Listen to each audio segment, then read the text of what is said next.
الحمد لله رب العالمين والصلاة والسلام على سيد المرسلين نبينا محمد وعلى آله وصحبه أجمعين اما بعد. محترم معزز بھائیوں، نبی کریم صلی اللہ علیہ وسلم کی ایک پیاری حدیث کے ساتھ ساتھ متعدد صحابہ اکرام اور تابعین سے اور ان کے علاوہ دیگر ائمہ اکرام سے ایک بات بڑی پیاری سننے کو ملی تھی، تو میں نے سوچا کہ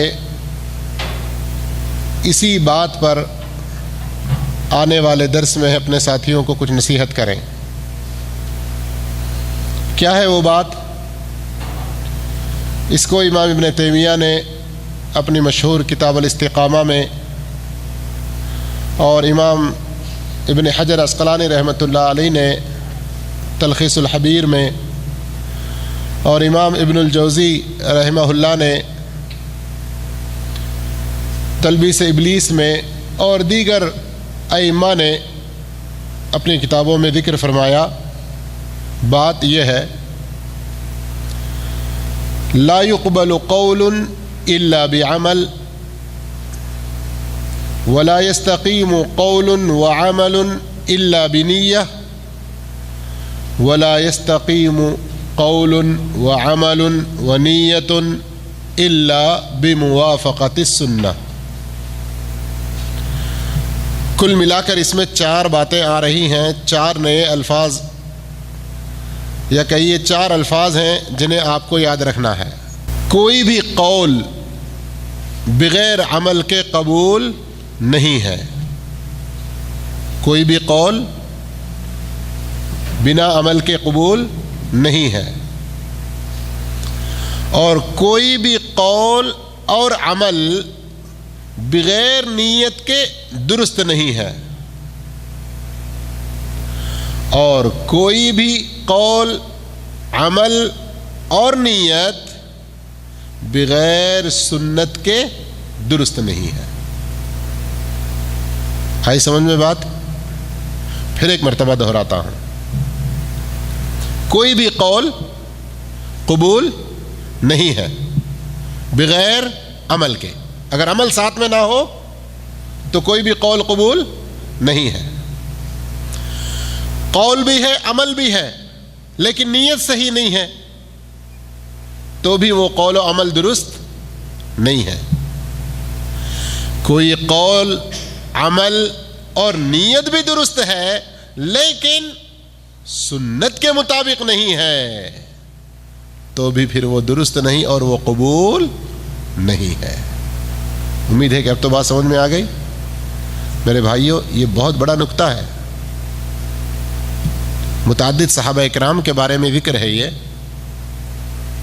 اور تابعین میں سے سعید بن جبیر، حسن بصری، اور ان کے بعد کے ائمہ میں سے سفیان اور دیگر ائمہ اکرام سے بھی اگر ہم صحیح سمجھنے کی کوشش کریں تو واقعتاً بہت پیارا جملہ ہے۔ کوئی بھی قول قبول نہیں ہے بغیر عمل کے،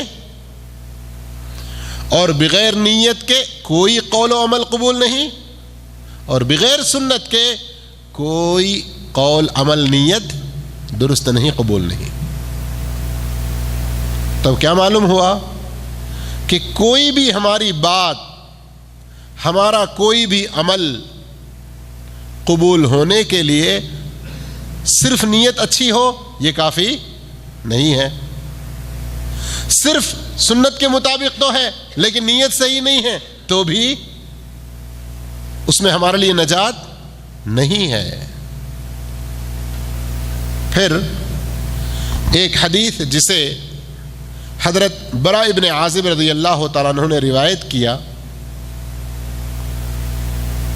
پہلے حدیث کو اچھی طرح سے سنیں، لیکن اس میں جو ایک موٹی بات قربانی کے حوالے سے نظر آ رہی ہے، صرف اسی ایک چیز پر اپنے ذہن کو مرکوز نہ رکھیں، یعنی اپنی ساری توجہ اسی ایک طرف نہ رکھیں، حدیث کے مختلف الفاظ پر غور کریں گے، پھر اس میں سے کچھ فائدے بھی ہم انشاءاللہ سمجھیں گے.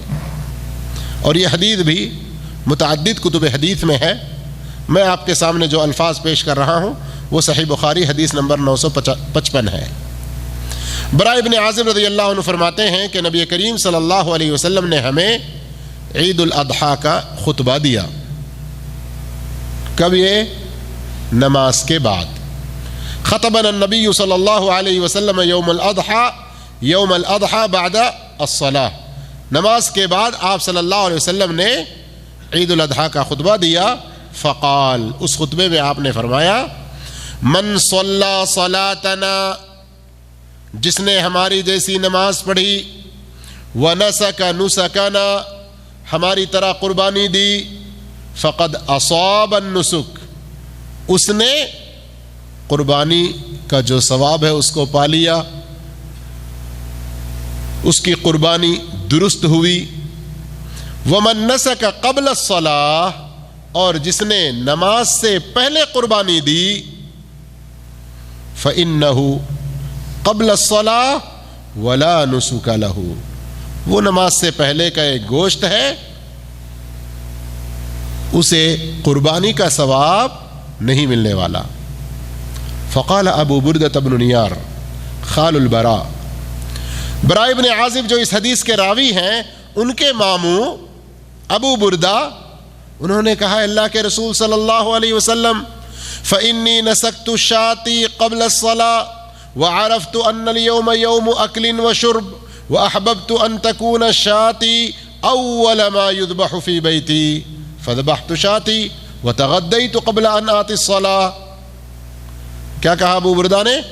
اللہ کے نبی صلی اللہ علیہ وسلم، میں نے تو میری جو بکری تھی اس کی قربانی میں نے نماز سے پہلے دے دی، اس لیے کہ میں یہ سمجھتا تھا کہ آج کا دن کھانے پینے والا دن ہے، تو میں نے یہ خواہش کی کہ سب سے پہلے میرے گھر والوں میں میرا بکرا ذبح ہو جائے، میری قربانی ہو جائے. تو میں نے اپنی بکری کو ذبح کیا اور نماز سے پہلے ہی ہم نے اس بکری کے گوشت کو کھایا بھی. کس دن انہوں نے وہ بکری ذبح کی تھی؟ کون سے دن؟ بقرعید والے دن نا، عید الاضحیٰ. اور کس نیت سے دی؟ قربانی ہی کی نیت سے دی انہوں نے. کس کے لیے؟ ابو داؤد کے الفاظ میں ایک جگہ پر ہے، واللہ، اللہ کی قسم، میں تو یہ قربانی سمجھ کر نماز سے پہلے ہی اور سب لوگوں سے پہلے میری قربانی ہوگی، اس بات کی بھی مجھے خوشی تھی، تو میں بھی کھایا، میرے گھر والوں کو کھلایا، سب کو میں. تو ان کی قربانی کا ہی نیک مقصد تھا. لیکن آپ صلی اللہ علیہ وسلم نے کیا فرمایا؟ شاتو کا شاتو لحم، وہ تو ایک بکری کا گوشت ہے، قربانی کا ثواب نہیں. قربانی کا جو اجر و ثواب ہے وہ تم نہیں پا سکتے ہو، وہ تو صرف ایک بکری کا گوشت ہے. اس حدیث کے اندر من صلی صلاتنا، جو ہماری طرح کی نماز پڑھے، ونسک نسکنا، ہماری طرح کی قربانیاں دے، تو اس کے اندر ان الفاظ پر غور کریں تو کسی آدمی کی نماز اور قربانی کے قبول ہونے کے لیے صرف اس کی نیت کا درست ہونا کافی نہیں ہے، اتباع سنت کا ہونا بھی ضروری ہے. آ رہی سمجھ میں بات یہ؟ جی ہاں. اسی طرح اس حدیث میں ایک اور بات یہ بھی سمجھ میں آتی ہے کہ اتباع سنت کا معنی ایک وسیع مفہوم میں. اب یہاں اتباع سنت وقت کے حوالے سے ہے. عید کا دن تو ہے، نماز عید کی پڑھنے سے پہلے بھی آپ اس دن کو عید کا دن ہی کہیں گے، لیکن قربانی شروع کب ہوگی؟ قربانی کا شمار کب ہوگا؟ نماز کے بعد. اسی لیے آپ نے کیا فرمایا؟ وَمَن نَسَكَ قَبْلَ الصَّلَاةِ، نماز سے پہلے جس نے ذبح کیا، جس نے قربانی پیش کی، وہ تو اس کی بکری کا گوشت ہے، وہ تو اس کے قربانی کے جانور کا گوشت نہیں، وہ ایک عام جانور کے گوشت کی طرح سے ہے، قربانی کا اجر و ثواب نہیں پائے گا۔ تو یہاں ہمیں سنت، وقت کی پابندی بھی، وقت کی پابندی میں بھی سنت کی اتباع، اس کی اہمیت ہمیں معلوم ہوتی ہے۔ میرے بھائیوں، آج کے زمانے میں انسانوں کی ضروریات اس قدر زیادہ ہو گئیں اور ہم میں سے بہت سے لوگوں کی زندگیوں میں زندگی کی حقیقی حاجتیں، اس کی اصلی ضروریات سے بڑھ کر کمالیات، مکملات اور ایڈیشنل چیزیں اتنی زیادہ ہو گئیں کہ ہماری زندگیوں میں سے برکت بہت کم ہونے لگی، اور دنیا کے بہت سارے کاموں کے لیے ہم کسی نہ کسی طرح سے وقت نکال لیتے ہیں، لیکن کسی کام میں وقت نکالنے کی بات آئے تو سب سے بڑی بخیلی جس میں کرتے ہیں وہ ہمارا دین علم کا معاملہ ہے۔ ہمارا علم دین سیکھنے کا جو مسئلہ ہے اس میں بڑی کوتاہی ہم میں سے بہت سے لوگوں سے ہوتی رہتی ہے، اور ہم میں سے بہت سوں کی طبیعت اور مزاج میں دین ایک ایسی چیز ہو گئی کہ دین کے معاملات میں جو چیز پسند آئی اسی کو پکڑ کے سارا دین سمجھنے لگے، اور باقی چیز کی کوئی بات آئی، ارے یہ بھی کوئی ضروری ہے، یہ نہ بھی ہو تو چلے گا، ابھی اس کی اتنی اہمیت نہیں ہے، پھر دیکھا جائے گا، ابھی تو عمر بڑی لمبی ہے، اس طرح مختلف بہانوں سے اسے ٹال دیتے رہتے ہیں۔ لیکن میرے بھائیوں، نبی کریم صلی اللہ علیہ وسلم کی اتباع، ہمارے زندگی کے تمام امور میں آپ صلی اللہ علیہ وسلم کے نمونے کو اپنانا، ہر کام جیسے نبی کریم صلی اللہ علیہ وسلم نے کیا اس طرح سے کرتے رہنا، بالخصوص وہ کام جو ہمارے دنیاوی امور سے تعلق نہیں رکھتے، خصوصی طور پر ان میں دین کا بڑا گہرا تعلق، اور ان میں نبی کریم صلی اللہ علیہ وسلم کی اتباع کی وجہ سے ہمارے لیے اجر و ثواب کی خوشخبریاں ہیں، ان میں تو ذرا بھی ہمیں کوتاہی نہیں کرنی چاہیے۔ لیکن میرا اس کا یہ بھی مطلب نہیں، نعوذ باللہ، کہ دین الگ دنیا الگ۔ بعض لوگ دین کا مفہوم بھی بہت معمولی لیتے ہیں، کیا کہ نماز روزہ بس، باقی کاروبار کا مسئلہ ہے، لوگوں کے ساتھ اخلاق کا مسئلہ ہے، ہمارے رہن سہن کے مسائل ہیں، ہمارے شکل و صورت، لباس وغیرہ کے مسائل ہیں، ان سب چیزوں کے بارے میں ایک دم ایسا دنیاوی سمجھتے ہیں کہ اس میں دین کی، شریعت کی پابندی کی کوئی ضرورت ہی نہیں۔ یہ خیال بھی غلط ہے۔ بہت سارے ہمارے کاروباری امور جنہیں عام طور پر ہم دنیا کی باتیں کہتے ہیں، دنیا کے کام کہتے ہیں، ان میں کچھ چیزوں میں ہمیں چھوٹ دی گئی تو کچھ ان کے اصول بتائے گئے، کچھ حدود بتائے گئے، کچھ شرطیں بتائی گئیں، ان کا پورا لحاظ کرنا ضروری ہے۔ لباس کے بارے میں آزادی ہے، کوئی ایک خاص یونیفارم نہیں ہے، لیکن اس کے کچھ کنڈیشنز بتائے گئے، اس کے کچھ اوصاف بتائے گئے، ان کا اہتمام کرنا ضروری ہے۔ تو اس طرح سے میرے بھائیوں، مختصر بات یہ ہے کہ ہم کوشش یہ کریں کہ ہمارے صبح سے شام تک، شام سے صبح تک سارے کام، اس میں نبی کریم صلی اللہ علیہ وسلم کا کیا طریقہ ہے اس کو بھی ہمیں دیکھنا ہے، اور ہمارا ہر کام خالص اللہ کے رضا کے لیے ہو، اس کا بھی ہمیں خیال کرنا ہے، اس کا بھی ہمیں خیال کرنا ہے۔ کوئی بھی قول و عمل قبول ہونے کے لیے نیت کی درستگی یہ بھی ضروری ہے، اور وہ کام عین نبی کریم صلی اللہ علیہ وسلم کے طریقے کے مطابق ہو، یہ بھی انتہائی ضروری ہے۔ نبی کریم صلی اللہ علیہ وسلم پر اللہ رب العالمین نے جو قرآن اتارا اس میں اس اتباع کو اتنا ضروری قرار دیا کہ اگر کوئی اللہ سے محبت کا دعویٰ کرے لیکن نبی صلی اللہ علیہ وسلم کی اتباع میں کوتاہی کرنے لگے تو وہ اپنے دعوے میں سچا نہیں ہے۔ اگر کوئی دعوے میں سچا بننا چاہتا ہے تو نبی صلی اللہ علیہ وسلم کی پوری اتباع کرنا ہے، تب اللہ رب العالمین اس کے لیے بہت سے وعدے بھی، بہت سی خوشخبریاں بھی سناتا ہے، جیسے سورہ آل عمران کی مشہور آیت قل ان کنتم تحبون اللہ، کہہ دیجئے کہ اگر تم واقعتاً اللہ سے محبت کرتے ہو فاتبعونی، تو تم میری اتباع کرو،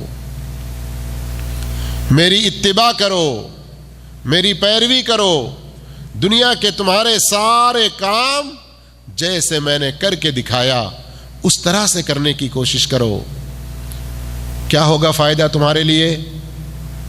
یحببکم اللہ، تو اللہ تم سے محبت کرے گا۔ یہ بہت بڑی سند ہے، یہ بہت بڑا اعزاز ہے کہ ہمیں اللہ کی محبت نصیب ہو جائے، یعنی اللہ ہم سے محبت کرنے لگے، یہ حقیقی سعادت ہماری ہے۔ وَيَغْفِرْ لَكُمْ ذُنُوبَكُمْ، جب اللہ محبت کرے گا تو پھر ہمارا کوئی گناہ باقی نہیں چھوڑے گا، سارے گناہوں کو بخش دے گا۔ جی ہاں، اور اسی طرح سے میرے بھائیوں، جو لوگ لوگوں کی دیکھا دیکھی نہیں کرتے بلکہ اپنے آپ کو لوگوں میں ایک اجنبی محسوس کرنے کے باوجود نبی کریم صلی اللہ علیہ وسلم کی سنتوں پر عمل کرتے رہتے ہیں، آپ کی اتباع اور پیروی میں لگے رہتے ہیں، ان کے لیے بھی اللہ کے رسول صلی اللہ علیہ وسلم نے کتنی بڑی خوشخبری سنائی۔ مسند احمد کی روایت، شیخ البانی رحمہ اللہ نے صحیح الجامع میں اس کو ذکر فرمایا، طوبی للغرباء، ان اجنبیوں کے لیے، ان غرباء کے لیے، غرباء کے معنی عام طور پر اردو میں اجنبی کیے جاتے ہیں، لیکن یہاں ہم جو پردیس کی زندگی گزار رہے ہیں یہاں لفظ اجنبی ایک اور عجیب معنی میں ہو گیا ہے۔ عربی کا غریب، اس کا اردو ترجمہ اجنبی، اس کا مفہوم یہ ہوتا ہے کہ لوگوں میں آپ ایک عجیب انداز میں کہ اس طرح سے تو کوئی نہیں کر رہا، بس تو اکیلا، یعنی کسی کام کے کرنے میں کوئی آدمی ایسا اکیلا تنہا، یا کچھ لوگ اتنے کم تعداد میں ہو کہ لوگ ان کے اوپر انگلیاں اٹھاتے ہو کہ یہ کون سا نیا طریقہ تو نے نکالا ہے، بشرطے کہ وہ سنت سے ثابت ہو۔ تو آپ صلی اللہ علیہ وسلم فرماتے ہیں طوبی للغرباء، ان غرباء کے لیے طوبہ ہے۔ نبی کریم صلی اللہ علیہ وسلم سے سوال ہوا من الغرباء، اے اللہ کے رسول صلی اللہ علیہ وسلم کون ہے وہ غرباء؟ تو آپ صلی اللہ علیہ وسلم نے فرمایا اناس صالحون فی اناس سوء کثیر من یعصیہم اکثر ممن یطیعہم۔ غرباء وہ لوگ ہیں، غرباء وہ لوگ ہیں جو نیک ہیں، اللہ کی توحید پر قائم ہیں، نبی کی سنتوں پر چل رہے ہیں۔ بہت سارے لوگوں میں وہ اچھے اور نیک تھوڑے لوگ جن کی نافرمانی، جن کی مخالفت اکثر لوگ کر رہے ہوں، اور ان کی طرح صالحیت میں، اطاعت و فرما برداری میں، توحید و سنت پر بہت کم لوگ رہ جاتے ہیں۔ یہ غرباء ہے، اور ایسے غرباء کے لیے طوبہ ہے۔ طوبہ کا معنی اس سے پہلے ہی بیان کیا گیا، ایک تو معنی اس کا ہوتا ہے خوشخبری، اور ایک معنی اس کا جنت میں ایک درخت ہے جس سے جنتیوں کے لباس نکالے جاتے ہیں، اس درخت کا نام بھی طوبیٰ ہے۔ اللہ ہم سب کو اس کا اہل بنائے۔ لیکن اس حدیث کو ذرا سمجھنا پڑے گا۔ اللہ ہم کو ویسا غریب بنا دے، ویسا اجنبی بنا دے جس کو یہ طوبیٰ نصیب ہوگا، لیکن اس کے لیے حدیث کو سمجھنے کی ضرورت ہے۔ توحید پر قائم رہنے کی بات ہو، نماز پڑھنے کی بات ہو، لوگوں میں نیکی کا حکم دینے کی بات ہو، برائی سے روکنے کی بات ہو، داڑھی رکھنے کی بات ہو، اپنے کپڑے ٹخنے سے اوپر رکھنے کی بات ہو، اپنے گھر والوں کے ساتھ ان کی نافرمانی کے باوجود ان کے دین سے دوری ہو کے وہ ہمارے سے دشمنی کرنے کے باوجود ان کے ساتھ اچھے اخلاق سے پیش آتے ہوئے، اس کے اندر کوئی کمزوری ہوگی، گھر والے اتنا ٹھکرا رہے ہیں پھر بھی وہ گھر چھوڑ کے نہیں جا رہا ہے، پتہ نہیں دین دین دین کر کے بیٹھا ہے، کچھ اس طرح چڑھانے والے ہوتے ہیں نا، ان سب لوگوں کے چڑھانے کو برداشت کرتا رہے، لوگوں کے تانے برداشت کرتا رہے، جیسے اللہ رب العالمین نے سورہ مائدہ میں بیان فرمایا کہ وہ خوش نصیب جنہیں اللہ کی محبت نصیب ہوتی ہے، ان میں سے ایک کون ہے؟ لا یخافون لومۃ لائم، اس کے دین پر چلنے کی وجہ سے، سنتوں پر قائم رہنے کی وجہ سے لوگ اسے ملامت کر رہے ہیں، لوگ اسے تانے دے رہے ہیں، لوگ اسے بہت کچھ باتیں سنا رہے ہیں، لیکن وہ کسی کی بات کی کوئی پرواہ نہیں کرتا، اپنے دین پر ٹھیک ٹھیک چلے جا رہا ہے۔ ایسے لوگ غریب ہوا کرتے ہیں معاشرے میں، ایسے غریبوں کے لیے طوبیٰ ہے، خوشخبری ہے، بلکہ آپ حیران ہوں گے۔ دو حدیثیں ایسی ملتی ہیں جس میں ایسی سخت سے سخت حالت میں، جہاں برائی ہی برائی عام ہو، لوگوں میں نبی کریم صلی اللہ علیہ وسلم کی سنتوں پر عمل کرنا کم ہو جائے، آپ کی اتباع اور پیروی کرنے والوں کو اچھوت کی نظر سے دیکھنے لگیں، بلکہ کوئی سنت کی پابندی کرے تو لوگ اس کا جینا حرام کر دیں، ایسی سخت گھڑی آ جائے، پھر بھی کوئی انسان سنتوں پر ڈٹا رہے، نبی کی تعلیمات پر مضبوطی کے ساتھ عمل کرتا رہے، تو اس کو بعض روایات میں 50 شہیدوں کے برابر کا اجر، بعض روایات میں صحابہ میں سے 50 صحابہ کے برابر کا اجر، اس طرح کی خوشخبریاں بھی سنائی گئیں۔ شہیدوں والی ایک حدیث سنتے ہیں جسے امام طبرانی رحمۃ اللہ علیہ نے اپنے معجم کبیر میں ذکر فرمایا، اور شیخ البانی رحمہ اللہ نے صحیح الجامع میں ان من ورائکم زمان صبر، سنو تمہارے بعد ایک زمانہ ایسا آنے والا ہے، وہ صبر کا زمانہ ہوگا، صبر کی بہت سخت ضرورت اس میں پڑے گی۔ للمتمسک فیہ،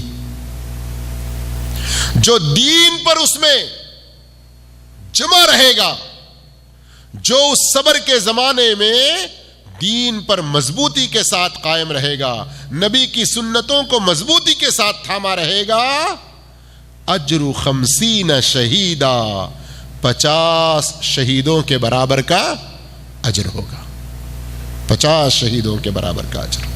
غور کریں۔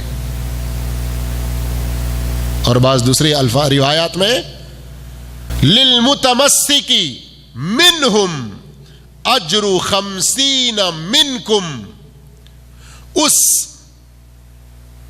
سخت سے سخت گھڑی والے، حالات والے اور وہ صبر والے دنوں میں، ان میں سے جو شخص دین پر مضبوطی کے ساتھ قائم رہے گا، اجر 50 منکم، تم میں سے 50 آدمیوں کے برابر کا اجر ملے گا۔ صحابہ نے پوچھا اللہ کے رسول صلی اللہ علیہ وسلم، ان میں کے 50 آدمیوں کے برابر کا؟ کہا نہیں، تم میں سے 50 آدمیوں کے برابر کا۔ لیکن ایک بات نہ بھولیں جسے تقریباً تمام ائمہ محدثین شارحین ذکر کرتے ہیں، یہاں 50 صحابہ کے برابر کا اجر اس شخص کو دینے کی بات جو بتائی جا رہی ہے، یہ صحابہ کی صحبت کے علاوہ ہے۔ کیا مطلب؟ صحابہ کو جو سب سے بڑا مرتبہ، ان کی جو سب سے بڑی بلند شان ہے ایمان کے بعد، وہ ان کا صحابی ہونا ہے۔ اس لیے کہ بعض اور دوسری روایتوں کو پڑھتے ہیں تو بڑی صراحت ملتی ہے کہ تم تو میرے سامنے ہو، مجھے دیکھ رہے ہو، تمہارے سامنے اللہ کی وحی نازل ہو رہی ہے، میں ان کی بات کر رہا ہوں جو وہ ہمارے بھائی ہوں گے، جو ہمیں دیکھنے کی تڑپ کریں گے، جو ہمیں دیکھنے کے لیے خوب تڑپیں گے، وہ بہت بعد میں ہمارے آئیں گے، میں ان کی بات کر رہا ہوں۔ اس طرح بھی اللہ کے رسول صلی اللہ علیہ وسلم نے سمجھایا ہے۔ تو 50 صحابہ کے برابر کا اجر سے مراد صحابہ کی صحبت کی جو خصوصیت ہے وہ نصیب نہیں ہوگی۔ اس کے برابر کا اجر وہ تو صرف صحابہ کو ہی ملنے والا، تابعین کو بھی نہیں ملنے والا، تبع تابعین، ائمہ، محدثین، کسی کو نہیں ملنے والا۔ صحبت کی جو شان ہے، صحبت کا جو مرتبہ ہے، وہ الگ، وہ نرالی چیز ہے۔ لیکن چونکہ وہ لوگ وحی کو اترتا ہوا دیکھ رہے تھے، وحی کو نبی صلی اللہ علیہ وسلم کی زبانی سن رہے تھے، تو اب دلائل، معجزات، براہین اپنی آنکھوں کے سامنے تم دیکھ رہے ہو، لیکن بعد میں آنے والے وہ لوگ جب مصیبتیں، امتحان، آزمائشیں بڑی ان پر ہو جائیں گی، صرف وہ اللہ کی آیتوں کو پڑھیں گے، میری حدیثوں کو سنیں گے، اس موقع پر وہ پورے صبر کے ساتھ، ثابت قدمی کے ساتھ، مضبوطی کے ساتھ ڈٹے رہیں گے، تو ان کے لیے یہ مرتبہ ہے۔ تو کیا ہم اس مرتبے کو پانا نہیں چاہتے؟ آج ہم میں سے کتنے لوگ ہیں، کیوں بھائی آپ اس بارے میں یہ نبی کی سنت ہے، ہاں عمل صاحب مانتے تو ہیں، سمجھتے تو ہیں، لیکن لوگ بڑا چڑھاتے ہیں، لوگ بڑے چڑھاتے ہیں، جی میں نے پڑھا ہے، مجھے پتا ہے، یہ فرض ہے، یہ کرنا چاہیے، اس کی بڑی اہمیت ہے، اس کی بڑی فضیلتیں ہیں، لیکن ہمارے خاندان میں، ہمارے گاؤں میں کوئی ایسا نہیں ہے۔ اس طرح کے بہانے کر کر کے ہم ایک ایک بات کو چھوڑ دیتے ہیں۔ اور یہاں ہم جو بار بار سنتوں کا ذکر کر رہے ہیں، تو آپ سنت کو اس محدود معنی میں نہ لیجئے جو لوگوں کے درمیان مشہور ہے، ارے سنت ہی تو ہے نا، یہ وہ سنت نہیں ہے۔ یہاں سنت سے مراد ہر وہ کام جس کی نبی صلی اللہ علیہ وسلم نے ہمیں تعلیم دی، چاہے قولاً، چاہے فعلاً، چاہے تقریراً، اب وہ چاہے فقہی درجات کے اعتبار سے وہ فرض کے درجے میں ہو، واجب کے درجے میں ہو، سنت کے درجے میں ہو، مستحب کے درجے میں ہو، مباح کے درجے میں ہو، اور اسی طرح ان کاموں کو چھوڑ دینا جس سے اللہ کے نبی صلی اللہ علیہ وسلم نے منع کیا، یہ بھی آپ کی سنت کی پیروی، چاہے وہ حرام کے درجے میں ہو، چاہے وہ ناجائز کے درجے میں ہو، مکروہ کے درجے میں ہو۔ میرے بھائیوں، خلاصہ یہ ہے کہ ایسے وقت جب کہ لوگ دین پر عمل کرنے کو بہت بھاری سمجھتے ہیں، بہت بڑی چیز سمجھتے ہیں، ارے بہت مشکل ہے، ایسا کہنے لگتے ہیں، ویسے ہی حالات میں، ویسے ہی وقت میں، اور ان دنوں میں، اس معاشرے میں، ویسی ہی جگہ میں دین پر ثابت قدمی کے ساتھ جمے رہنا، یہ بہت بڑے اجر و ثواب والی بات ہے۔ قرآن مجید میں اس سلسلے میں اور بھی بہت زیادہ ہمیں رہنمائی دی گئی، اور دین پر ڈٹے رہنے کی بڑی خوشخبریاں ہمیں سنائی گئی۔ کوشش ہمیں یہی کرنا چاہیے کہ ہر طرح اللہ کے دین کو سیکھیں، اپنی ساری صلاحیتیں، ساری توانائیاں، ساری قوتیں اللہ کے دین پر عمل کرنے میں صرف کریں، اس لیے کہ یہی ہمارے لیے نجات کا راستہ ہے۔ جیسے امام مالک رحمۃ اللہ علیہ فرمایا کرتے تھے کہ نبی کریم صلی اللہ علیہ وسلم کی سنت سفینہ نوح کی طرح ہے، جو اس میں سوار ہوا وہ نجات پایا، اور جو اس میں سوار نہ ہوا وہ ہلاک ہو گیا۔ اس سلسلے میں ائمہ اکرام کے اقوال کو دیکھیں گے تو بکثرت ہمیں ملتے ہیں، بکثرت ہمیں ملتے ہیں۔ امام ابو یوسف رحمۃ اللہ علیہ، امام ابو حنیفہ رحمۃ اللہ علیہ کے بڑے خاص شاگردوں میں سے، اور ان کو ابو یوسف رحمۃ اللہ علیہ، امام ابو یوسف رحمۃ اللہ علیہ امام ابو حنیفہ رحمۃ اللہ علیہ کے خاص شاگردوں میں سے ہیں، اور امام ابو یوسف رحمۃ اللہ علیہ کو مدینہ پہنچنے، مدینہ میں کچھ دن رہنے، اور وہاں امام مالک رحمۃ اللہ علیہ کے ساتھ بھی استفادے کا موقع ملا۔ تو ایک مسئلہ جس میں حدیث پہنچنے سے پہلے ان کی اور ان کے استاد کی ایک رائے تھی،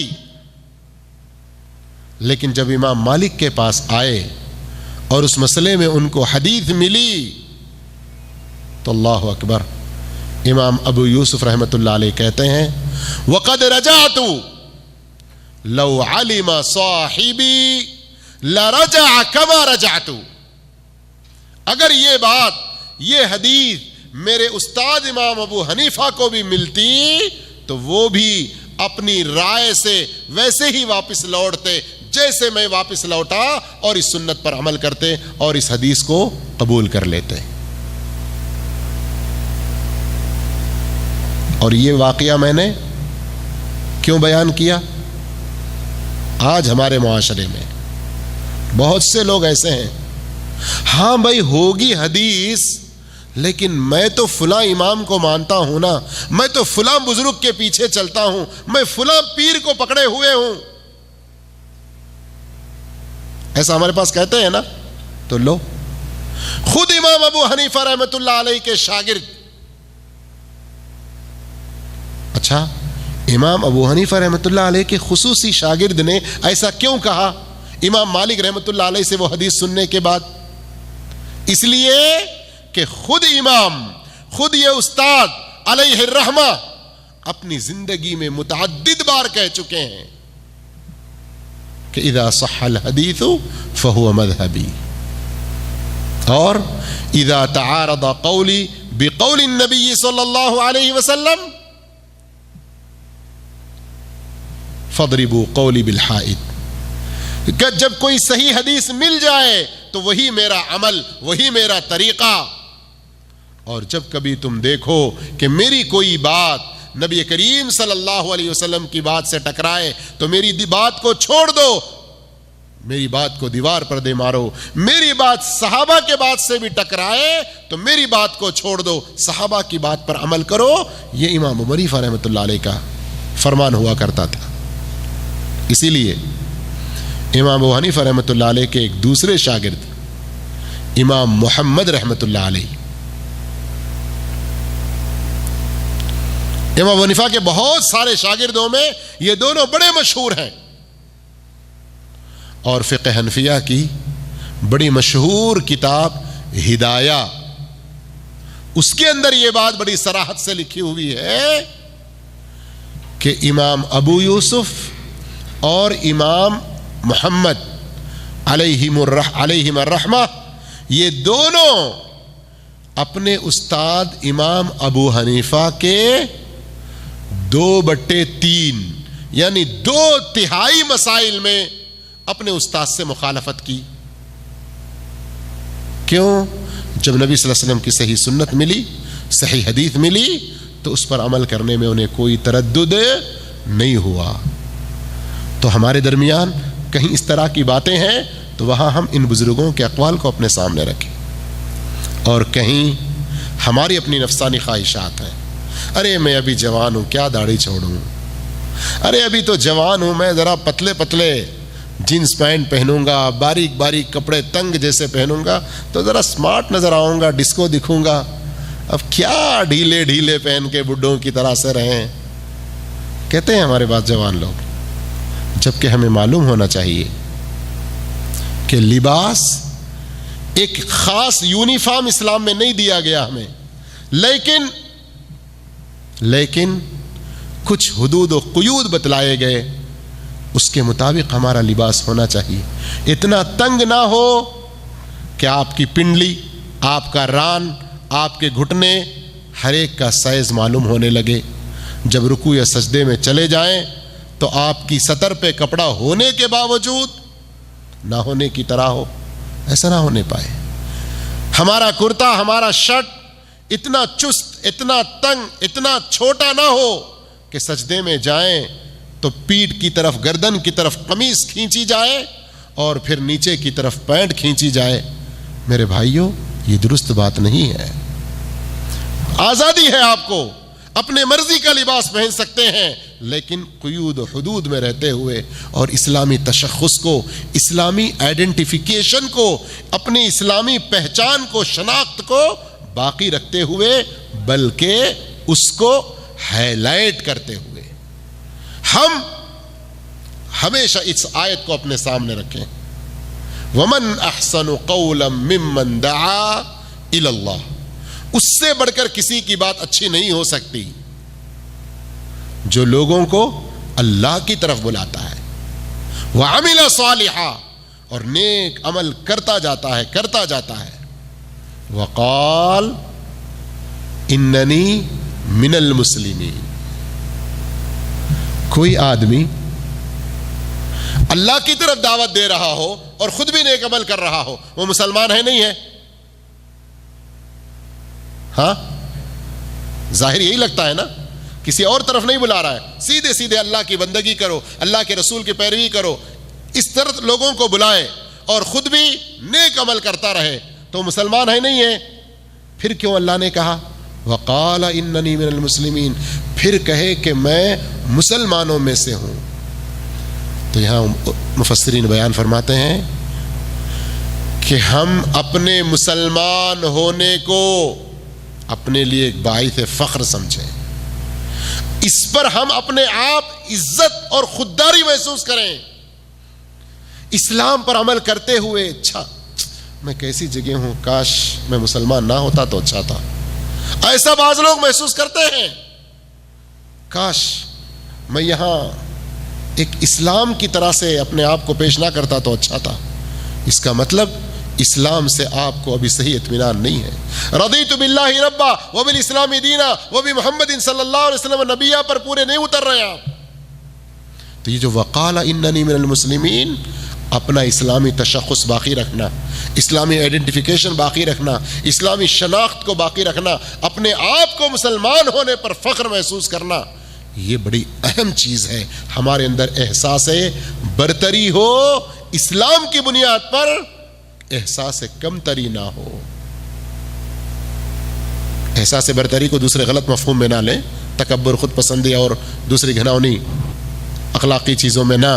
یہاں اسلام کے ناطے، جیسے عمر رضی اللہ عنہ کہتے تھے نحن قوم اعزنا اللہ بالاسلام، ہم وہ قوم ہیں کہ اللہ نے ہمیں اسلام کے ذریعے عزت عطا فرمائی.